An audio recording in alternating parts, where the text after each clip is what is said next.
আসসালামু আলাইকুম। তুরস্কের হাইপারসনিক মিসাইল নিয়ে উদ্বিগ্ন ভারত, গ্রিস, আর্মেনিয়া, সাইপ্রাস সহ অনেক দেশ।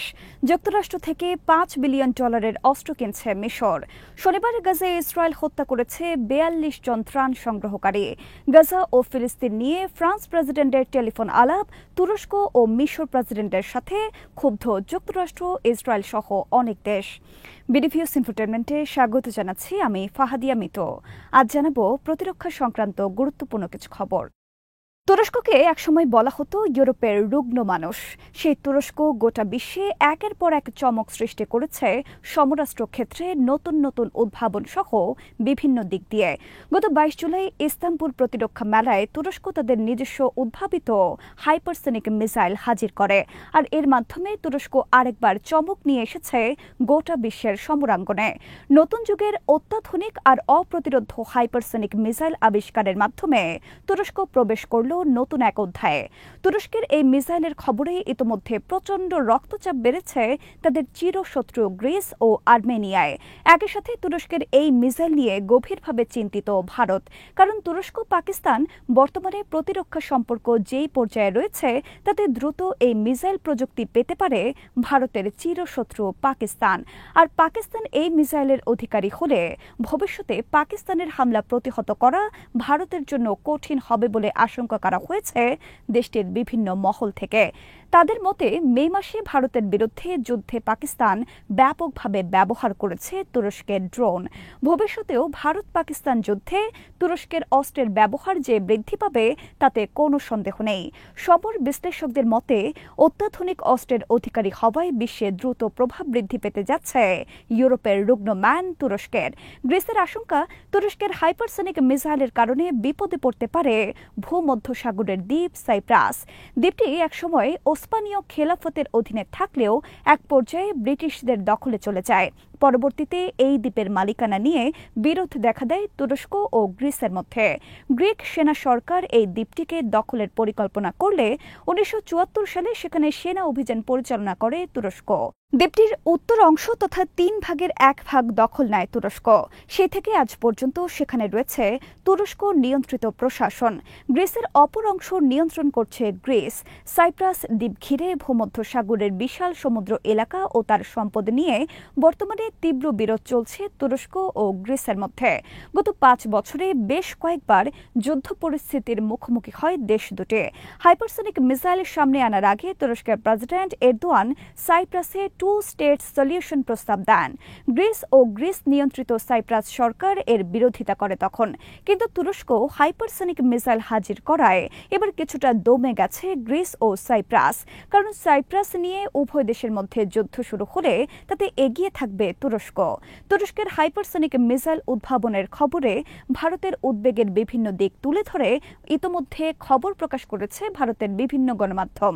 এতে বলা হয়েছে, আঙ্কারার হাইপারসনিক মিসাইলের খবরে শোরগোল পড়ে গেছে দক্ষিণ ইউরোপ ও মধ্য এশিয়া সহ বিভিন্ন অঞ্চলে। কেবল তাই নয়, আঙ্কারার এই খবরে বর্তমানে প্রমাদ গুনছে ন্যাটোর সদস্য গ্রিস পর্যন্ত। ভারত, গ্রিস, সাইপ্রাস ছাড়া তুরস্কের হাইপারসনিক মিসাইলে উদ্বেগ বেড়েছে আর্মেনিয়ার। আর্মেনিয়া তুরস্কের সম্পর্ক সাপ আর বেজির মতো। 2020 সালে নাগোর্নো কারাবাখ নিয়ে যুদ্ধ শুরু হয় আর্মেনিয়া ও আজারবাইজানের মধ্যে। এই যুদ্ধে তুরস্কের সহায়তায় আজারবাইজান বিধ্বস্ত করে দেয় আর্মেনিয়াকে। আর্মেনিয়ার আশঙ্কা, তুরস্ক তার সব ধরনের সমর প্রযুক্তি দিয়ে সহায়তা করে আজারবাইজানকে। তারা আজারবাইজানকে আর্মেনিয়ার বিরুদ্ধে ব্যবহার করছে প্রক্সি বাহিনী হিসেবে। ফলে ভবিষ্যতে আর্মেনিয়া বড় ধরনের সমস্যায় পড়তে যাচ্ছে তুরস্কের হাইপারসনিক মিসাইলের কারণে। তুরস্ক নির্মিত টাইফুন ব্লক 4 নামক হাইপারসনিক মিসাইলের নির্মাতা দেশটির মিসাইল নির্মাতা প্রতিষ্ঠান রকেট সান। মিসাইলটির নির্মাণ থেকে শুরু করে উৎক্ষেপণ সব আয়োজনে প্রতিষ্ঠানটির নিজস্ব। তুরস্ক ও বিভিন্ন আন্তর্জাতিক গণমাধ্যমের খবরে বলা হয়েছে, তুরস্কের হাইপারসনিক মিসাইল সহ সমরাস্ত্র ক্ষেত্রে দেশটির রাতারাতি উত্থানের মূল নায়ক দেশটির প্রেসিডেন্ট রিসেপ তাইয়েপ এরদোয়ান। সমরাস্ত্র ক্ষেত্রে তুরস্ককে দ্রুত স্বাবলম্বী করার বিষয়ে এরদোয়ান ও তার প্রশাসনের স্বপ্ন এভাবে বাস্তবে রূপ নেবে তা যেন ভাবতে পারেননি অনেকে। তুরস্ক অনেকদিন ধরে চেষ্টা করে যাচ্ছে ব্যালিস্টিক মিসাইলের শক্তি বৃদ্ধির। এ বিষয়ে এরদোয়ান যাবতীয় দায়িত্ব দেন রকেটসানের কাঁধে।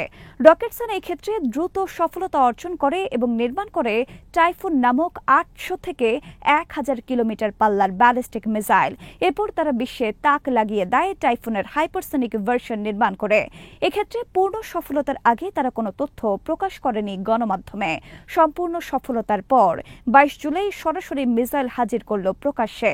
তুরস্কের হাইপারসনিক মিসাইলের গতি ও পাল্লা বিষয়ে তথ্য প্রকাশ করেনি নির্মাতা প্রতিষ্ঠান। তবে সমর বিশ্লেষকদের ধারণা এর গতি ম্যাক 8 বা শব্দের তুলনায় 8 গুণ বেশি এবং পাল্লা কমপক্ষে 1000 কিলোমিটার। $5 বিলিয়ন ব্যয়ে মিশর যুক্তরাষ্ট্র থেকে 8 শতাধিক মাঝারি পাল্লার মিসাইল ও 4টি রাডার সিস্টেম কিনতে যাচ্ছে। 24 জুলাই যুক্তরাষ্ট্রের পররাষ্ট্র মন্ত্রণালয় বা স্টেট ডিপার্টমেন্ট এই অস্ত্র বিক্রির অনুমতি দিয়েছে। 8 শতাধিক মিসাইলের মধ্যে রয়েছে 100 advanced medium range air to air missile বা আমরাম মিসাইল সিস্টেম। এসব মিসাইলের পাল্লা 120 কিলোমিটার। এসব মিসাইল যুদ্ধবিমান থেকে ছোড়া হয়। এসব মিসাইলের ফলে বৃদ্ধি পাবে মিশরের এয়ার ফোর্সের শক্তি। মিশরের কাছে রয়েছে যুক্তরাষ্ট্রের F-16 ফাইটার জেট। এসব বিমান বর্তমানে সজ্জিত হবে আমরাম শক্তিশালী এয়ার টু এয়ার মিসাইলে। ইসরায়েল আর্মি মঙ্গলবার গাজায় হত্যা করেছে কমপক্ষে 42 জন ফিলিস্তিনি, যারা তাদের ত্রাণ শিবিরে এসেছিল খাবার সংগ্রহের জন্য। ইসরায়েল আর্মি বলেছে শনিবার থেকে তারা গাজায় বিমান থেকে খাদ্য ফেলেছে, অথচ একই দিন তারা হত্যা করল 42 জন ত্রাণ সংগ্রহকারীকে। আল জাজিরার খবরে বলা হয়েছে গাজায় ইসরায়েল রোববার হত্যা করেছে কমপক্ষে 71 জন ফিলিস্তিনি। অপরদিকে ইসরায়েল নেভি রোববারে গাজা উপকূলে আটক করেছে একটি ত্রাণবাহী জাহাজ। আটক করেছে জাহাজের 21 জন নাবিককে। প্রকাশিত খবরে বলা হয়েছে একদল স্বেচ্ছাসেবক গাজায় ইসরায়েলের অবরোধ ভাঙার অংশ হিসেবে জাহাজে করে গাজার হান্দালার দিকে যাচ্ছিল ত্রাণ নিয়ে।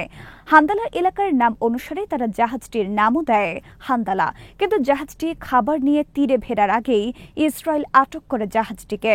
গাজা থেকে ফেরত আসা কয়েকজন ত্রাণকর্মী গণমাধ্যমকে জানিয়েছেন গাজার প্রতিটি মানুষ অনাহারে ভুগছে। কেউ 7 দিন, কেউ 3, কেউ 2 দিনে একবার খাবার পায়। অনাহারে কঙ্কালসার অনেক মানুষ রাস্তায় পড়ে আছে। শনিবারও অনাহারে কমপক্ষে 5 জনের মৃত্যুর খবর পাওয়া গেছে। এদিকে ফিলিস্তিনকে রাষ্ট্র হিসেবে স্বীকৃতির ঘোষণা এবং ফিলিস্তিন রাষ্ট্রকে কার্যকর করার বিষয়ে ফ্রান্সের প্রেসিডেন্ট ইমানুয়েল ম্যাক্রোর উদ্যোগে তীব্র ক্ষুব্ধ যুক্তরাষ্ট্র, ইসরায়েল সহ তাদের অনেক মিত্র। এ নিয়ে বিরোধ দেখা দিয়েছে ইউরোপে। ইতালির প্রধানমন্ত্রী মেলোনি প্রকাশ্যে ফ্রান্সের বিপক্ষে অবস্থান নিয়েছেন এবং ফিলিস্তিন রাষ্ট্রের বিরোধিতা করেছেন। গাজা পরিস্থিতি এবং ফিলিস্তিন রাষ্ট্র প্রতিষ্ঠা বিষয়ে ইমানুয়েল ম্যাক্রো শনিবার টেলিফোনে কথা বলেছেন তুরস্কের প্রেসিডেন্ট রিসেপ তাইয়েপ এরদোয়ান ও মিশরের প্রেসিডেন্ট জেনারেল আল ফাতাহ আল সিসির সাথে। টেলিফোন আলাপের পর ম্যাক্রো এক বিবৃতিতে বলেছেন, গাজায় এভাবে প্রতিদিন শিশুদের অনাহারে মৃত্যু আমি মেনে নিতে পারছি না। এটা বন্ধ করতে হবে। বিশ্বের 193টি দেশের মধ্যে এখন পর্যন্ত 142টি দেশ ফিলিস্তিনকে রাষ্ট্র হিসেবে স্বীকৃতি দিয়েছে, কিন্তু তারপরেও বাস্তবে ফিলিস্তিন রাষ্ট্র বলতে কিছু নেই।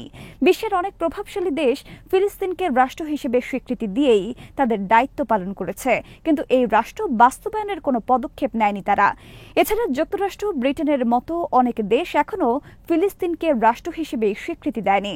বর্তমানে ফিলিস্তিন নামক যে রাষ্ট্রের কথা শোনা যায় সেটা হলো পশ্চিম তীর, তবে সেটি 1967 সাল থেকে ইসরায়েলের দখলে রয়েছে। দখলের পর থেকে এখন পর্যন্ত ইসরায়েল সেখানে 7 লাখের বেশি ইহুদিদের বসতি স্থাপন করেছে এবং এখনও লাখো লাখো ইহুদিদের সেখানে বসতি স্থাপনের প্রকল্প বাস্তবায়নাধীন রয়েছে।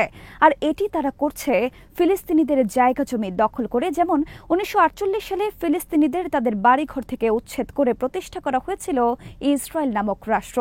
প্রতিষ্ঠার পর থেকে ক্রমে সম্প্রসারিত হয়েছে ইসরায়েলের সীমানা এবং ক্রমে সংকুচিত হয়েছে ফিলিস্তিনিদের এলাকা।